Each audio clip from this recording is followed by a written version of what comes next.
আগামীকালকে 16 অক্টোবর রাজশাহী বিশ্ববিদ্যালয়ের রাকসু নির্বাচন হতে যাচ্ছে।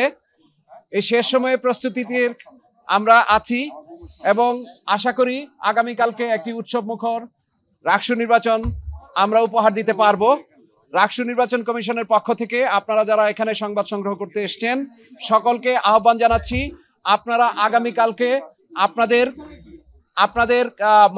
মিডিয়ার যে দায়িত্ব, রাজশাহী বিশ্ববিদ্যালয়ের ঐতিহ্য, রাজশাহী বিশ্ববিদ্যালয়ের যে শৌর্য বীর্য, রাজশাহী বিশ্ববিদ্যালয়ের যে ইতিহাস, এই বিষয়কে সামনে রেখে এখানকার যে জাতীয়ভাবে রাজশাহী বিশ্ববিদ্যালয়ের যে সম্মান সেটাকে সামনে রেখে মিডিয়া কর্মী হিসেবে জাতির দায়িত্বপ্রাপ্ত একজন নাগরিক হিসেবে আমাদের পাশে থাকবেন।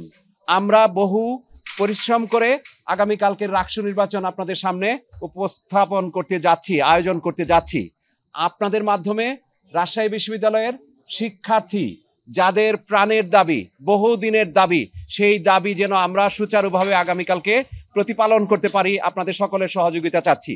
আমি সংক্ষিপ্তভাবে আপনাদেরকে এইটুকু জ্ঞাত করছি যে আমরা 17টা কেন্দ্র স্থাপন করেছি 9টি ভবনে এবং 17টি কেন্দ্রের মধ্যে আমরা 990টি বুথ স্থাপন করেছি এবং যেই বুথ সংখ্যা তৈরি করা হয়েছে সেটি আমাদের ভোটার সংখ্যার জন্য যথেষ্ট এবং আমরা আশা করি আমরা যদি স্ট্যান্ডার্ড প্র্যাকটিস অফ ভোটিং করি তাহলে কোনো ধরনের কনজেশন, কোনো ধরনের ভোটিং লাইন, কেউ বঞ্চিত হওয়া, কারো ভোট দেওয়ার ক্ষেত্রে কোনো ধরনের অস্বাভাবিকতা থাকবে না, আমরা এই বিশ্বাস করি। একটি টিম হিসেবে রাজশাহী বিশ্ববিদ্যালয়ের রাকসু নির্বাচন করতে গিয়ে আমরা আমাদের যে মাননীয় নির্বাচন কমিশনার যারা আছেন তারা অক্লান্ত পরিশ্রম করছেন। আপনাদের সামনে যারা আমরা কথা বলছি এর পিছনেও যারা সাথে কাজ করছেন, আপনাদের মাধ্যমে সকলের প্রতি আমাদের কৃতজ্ঞতা এবং রাজশাহী বিশ্ববিদ্যালয়কে জাতীয়ভাবে অত্যন্ত ইতিবাচকভাবে উপস্থাপন করার যে আপনারা ধারাবাহিকভাবে চেষ্টা চালিয়েছেন সেটার জন্য আমরা আমাদের পক্ষ থেকে, রাজশাহী বিশ্ববিদ্যালয়ের পরিবারের পক্ষ থেকে আন্তরিক কৃতজ্ঞতা জ্ঞাপন করছি। আগামী কালকে যে মাহেন্দ্রক্ষণে আমরা উপস্থিত হয়েছি সেটি যেন একটি ঐতিহাসিক ঘটনা হিসেবে আমাদের সকলের জীবনে থাকে, সেই জন্য আপনাদের সকলের সহযোগিতা চাচ্ছি। পরিশেষে আমি অত্যন্ত আনন্দ চিত্তে আপনাদেরকে আহ্বান জানাই, আগামীকালকে আপনারা আমাদের এই মতিহার সবুজ চত্বরে উপস্থিত থেকে মিডিয়ার দায়িত্ব আপনারা পালন করবেন। কোনো ধরনের যদি অনিয়ম দেখেন, কোনো ধরনের যদি ব্যত্যয় ঘটে আমাদের উৎসবে, অনুগ্রহ করে আপনারা স্বাধীনভাবে আমাদেরকে জানাবেন। আমরা আমাদের সাধ্যমতো, কমিশন প্রস্তুত রয়েছে, আপনাদের সমস্ত বিষয়গুলো ইনশাল্লাহ আমরা দেখার চেষ্টা করব এবং আপনাদের মাধ্যমেই আমরা জাতিকে একটি মেসেজ দিতে চাই যে চেষ্টা করলে হয়তো একটি ত্রুটিমুক্ত নির্বাচন করা সম্ভব এবং এই উদাহরণ আমরা ইনশাল্লাহ সৃষ্টি করতে যাচ্ছি আগামীকালকে।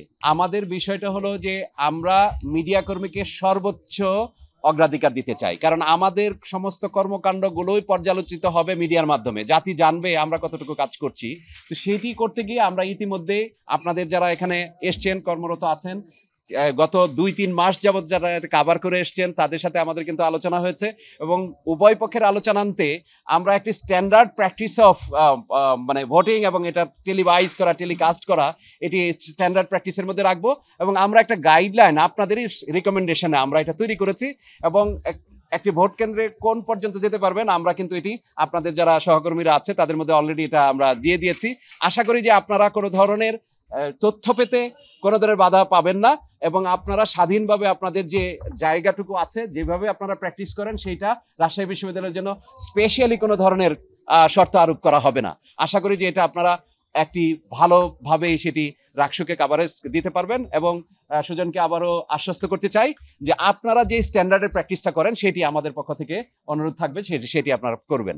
আমরা রাকসুতে লাইভ বলতে আপনার যখন কোনো একটি ভোট কেন্দ্রে ভোটার উপস্থিত থাকে, যখন ব্যালট পেপার থেকে শুরু করে সমস্ত কর্মকাণ্ডের আপনি ছবি নিতে পারবেন, এটি আপনি ক্যামেরা, এটা আপনার অধিকার, মিডিয়া কর্মীর অধিকার যে what is happening within the vote centre সেটি আপনি অবশ্যই কভার করবেন। কিন্তু একটি বিশেষ ফোকাস করা, বিশেষ লাইভের যে প্রসঙ্গটা আসছে সেটি ভোট কেন্দ্রের বাইরে যেখানে বারান্দা আছে আমাদের, সেখানে আপনারা লাইভ করতে পারবেন। গোপন বুথ যেখানে, সেখানে আপনি ক্যামেরা প্রবেশ করতে পারবেন না।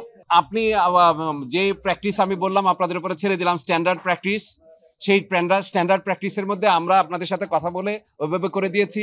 এখন চট্টগ্রাম বিশ্ববিদ্যালয় কিভাবে লাইভের বিষয় কতটুকু পর্যন্ত করেছে, আমার মনে হয় প্রফেশনাল জার্নালিস্ট হিসেবে আপনারা এটা ভালোভাবে মেনে চলবেন, এবং এটি এখানে আমার কাছে বিশেষ কোনো উত্তর দেওয়ার বিষয় নাই, কারণ এটা আমরা আলোচনা করে ফেলেছি। আসলে আমাদের একটা জিনিস মাথায় রাখতে হবে যে আমরা তো আসলে নির্বাচনটাকে সুষ্ঠু, সুন্দর এবং ত্রুটিমুক্ত করতে চাই। এটা আপনাদেরও চাওয়া, আমাদেরও চাওয়া, এবং যারা ভোটার তাদেরও চাওয়া, এবং যারা প্রার্থী তাদেরও চাওয়া। সকল অংশের জন্য চাওয়াকে আসলে সম্মিলন ঘটাইতে হবে। তো সেখানে যেটা হয়েছে যে আমাদের ব্যালট বক্সের খুবই স্বচ্ছ। আমরা প্রথমে কিন্তু আপনারা জানেন, অনেকে যারা পুরাতন মানে দীর্ঘদিন ধরে এই জিনিসটাকে ফোকাস করছে, ডাকসু নির্বাচনকে যারা কাভার করছেন, তারা জানেন যে এখানে কিন্তু প্রথমে একটা নির্দিষ্ট কারণেই আমরা স্বচ্ছ দিয়েছিলাম না। এটা ওএমআর শিটে হচ্ছে, ওএমআর শিটে আসলে ঢোকাইতে গিয়ে এটা সোজা হয়ে পড়তে পারে, এটা মানে উল্টা হয়ে পড়তে পারে, তো সোজা হয়ে পড়ছে। কিন্তু তো এখন যখন আপনি এটা লাইভ করছেন, আপনার হঠাৎ করে এটা এই ব্যালট বক্সটা সামনে চলে আসলো, এটা একজন প্রার্থী ভোট দেওয়াটা, তার গোপনীয়তা রক্ষা করাটা আমাদের অঙ্গীকার এবং রক্ষা করার দায়িত্ব আমাদের বটে। গোপন কক্ষের কথা বলেন, ব্যালট বক্স লাইভ আমি একটু বলি আমরা ব্যালট বক্স, আপনি যেটা ভোট কক্ষ বলছেন সেটা কিন্তু বুথ তো আপনি যাবেন না, আমি সেটা বুঝতে পেরেছি, কিন্তু যে বক্সটি ব্যালট বক্স, এই ব্যালট বক্সটা তো বাইরে থাকবে, সামনে থাকবে। আপনি যদি ওখানে লাইভ করেন, একজন ঠিক ওই সময় একজন ভোটার একটা ফেললেন এবং স্বচ্ছ বক্স দিয়ে দেখা যাচ্ছে, এইটা জাতীয়ভাবে প্রচারিত হলো, এটা কিন্তু তার যে ভোট দেওয়ার যে গোপনীয়তার অধিকার সেটি ক্ষুণ্ণ হবে। আমরা সেটাকে বিবেচনা করতে আপনাদের মাধ্যমে আপনারা ভিডিও করতে পারবেন, আপনাদের মাধ্যমে এই আগামীকালকে রাকসুতে যাদেরকে নিয়ে আমরা এত পরিশ্রম করছি, আপনারা পরিশ্রম করছেন, রাজশাহী বিশ্ববিদ্যালয়ের ভোটার শিক্ষার্থীদের প্রতি উদাত্ত আহ্বান, তারা যেন শৃঙ্খলার সাথে আগামীকাল সকাল 9টা থেকে 4টার মধ্যে ভোট প্রদানের জন্য যে উৎসবের আয়োজন করা হয়েছে, সেই উৎসবটাতে যেন তারা সকলে অংশগ্রহণ করে এবং স্বতঃস্ফূর্তভাবে রাজশাহী বিশ্ববিদ্যালয়ের কেন্দ্রীয় ছাত্রছাত্রী সংসদ নির্বাচন, সিনেট নির্বাচন এবং হল ছাত্র সংসদের নির্বাচনকে একটি সফল একটি কর্মকাণ্ডে পরিণত করে, এই উদাত্ত আহ্বান জানাচ্ছি। আপনাদের মাধ্যমে আমাদের শিক্ষার্থীদেরকে অভিনন্দন জানাতে চাই। তাদের দাবির প্রেক্ষিতে আমরা আগামীকালকে সেই ঐতিহাসিক মহেন্দ্রক্ষণের সামনাসামনি এসেছি। তাদের প্রতি আমাদের এক ধরনের অভিনন্দন। তারা অনেক সংগ্রাম করেছেন, অনেক দাবি করেছেন, চূড়ান্তভাবে তারা বিজয়ী হয়েছেন এবং আগামীকালকে আমরা রাকসুর বিজয় দেখতে চাই। এটির বিষয়ে একটি ক্লারিফিকেশন আমাদের আছে। সরাসরি সম্প্রচার আমরা এখানে যেহেতু মিলনায়তন করেছি, মিলনায়তন হিউজ সাইজ, সেখানে যারা আপনারা মিডিয়া হাউস থেকে যারা আসবেন তাদের জন্য বড় অংশটি আমরা ছেড়ে দিয়েছি এবং তাদের উপরে তাদের যে ক্যাপাসিটি আছে, জুমিং ক্যাপাসিটি, সেই পর্যন্ত বাইরে আমাদের কিন্তু স্ক্রিন থাকবে। আপনি আমার যে ক্যালকুলেশন হচ্ছে সেই মেশিনের উপরে ফোকাস করার প্রয়োজন পড়বে না, কারণ ডেটা শিটের উপরে আমার যে দুই সাইডে স্ক্রিন আছে ওইটা আপনারা কভার করতে পারবেন। ফলে একটা নির্ধারিত জায়গা পর্যন্ত আপনার অ্যাক্সেস আছে এবং এটি এরপরে আমাদের যখন প্রয়োজন পড়বে, যাদের জুমিং এর সমস্যা হবে তারা অন্যদের সহযোগিতা নেবেন। সবাইকে ধন্যবাদ।